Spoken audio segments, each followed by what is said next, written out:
Hi, we are going to talk about a company name called Syngene International. Syngene International is a Biocon subsidiary. Biocon officially holds 70 plus shareholding in Syngene. Syngene got IPO listed at 2015 around 250 rupees INR, and FIA hold around 15% in Syngene International. If you consider overall Biocon 70 plus, FIA 15%, then DAA will be another couple of percent. In that case, retail will have only 10% overall. Even though Biocon hold more parental percentage in Syngene, Syngene got a different CEO and Biocon have a different CEO. Syngene CEO name is Jonathan Hunt.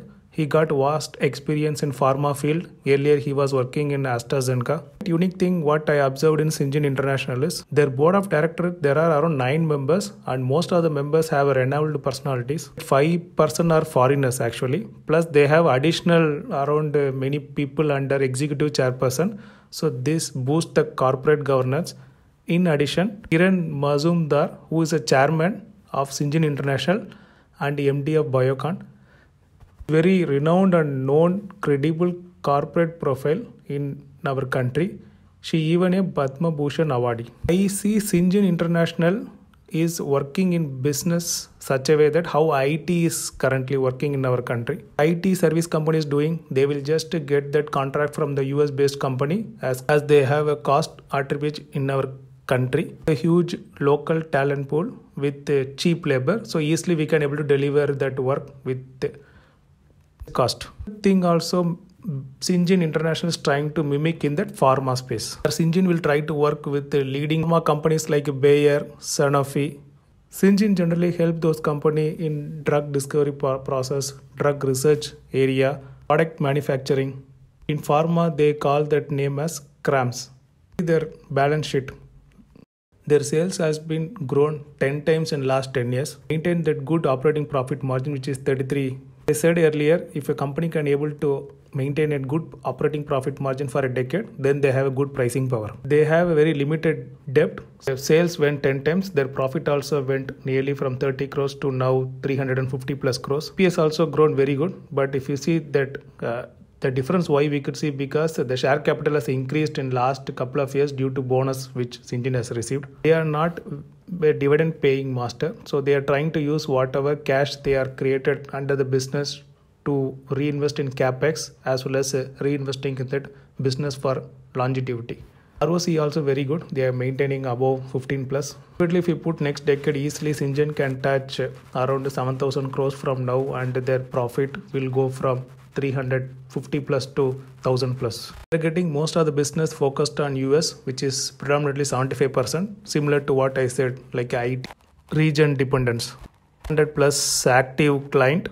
Just if we compare with the IT model, how IT get a revenue, if their employee count increase, their revenue also will increase. Similar to that, Syngene also, if a scientist number get increase year on year basis, then based upon the scientists, their revenue also keep on increase. They currently work with multiple client and they have 400 plus patents, but most of the patents will be associated with that client. They are reinvesting good amount of money in capex, which has been funded internally. They have 23% female employee in the total workforce. CRAM is a combination of CRO plus CMO.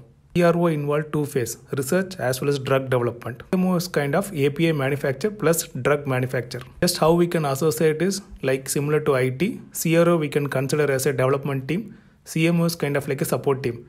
Consider a particular company may develop and they will give transition to other company for a support. Or the same company have capability to do development as well as support.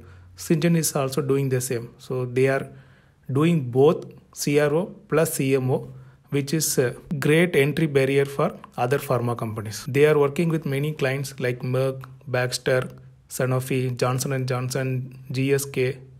They have a dedicated center R&D with certain clients, which we can see later. Their market cap is today 23,000 crores. Price is 582 rupees. Last 5-year chart has been kept here. And recent years, this share price has been increased because market is started identifying the value under this Syngene International business. The share capital is now 400 crores, which is recently they issued a bonus. Even we said a couple of minutes back, the EPS, even though we are little lower because of that Share capital increased due to the bonus which Syngene is issued to the shareholders. Decent amount of reserves they kept in hand. Borrowing also very low. That is the reason their interest is in check, which is not having any issue at this moment. If we consider the advantages, India is the only country in the world that got highest number of US FDA approved plants in generic drug. And we might have witnessed now that for COVID, we are the country who is giving vaccine to multiple countries throughout the world. India is considered as a pharma manufacturer of the world, like how IT, similar in pharma. We can find cheap labor in our country if we consider similar to the work which need to be done in abroad, consider US or even China.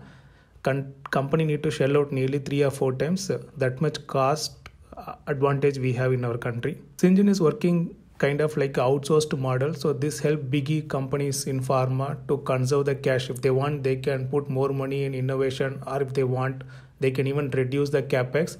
So it kind of dynamic changes in their cost allocation. Syngene will get benefited easily.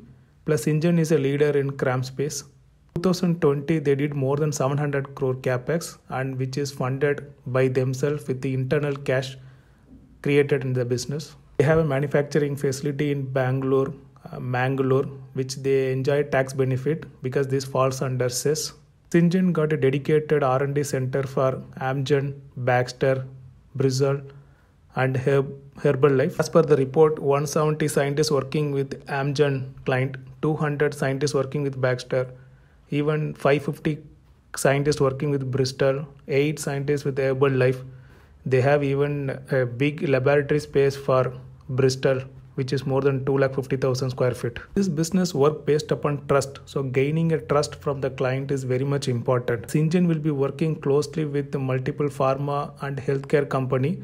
So whatever patent they are discovering in the process, which is belong to the client, so there should not be any leak in client intellectual property or patent, as each drug discovery will take even 5 years or 10 years. Any company who are working or involved in this kind of business should be very careful in protecting the client intellectual property.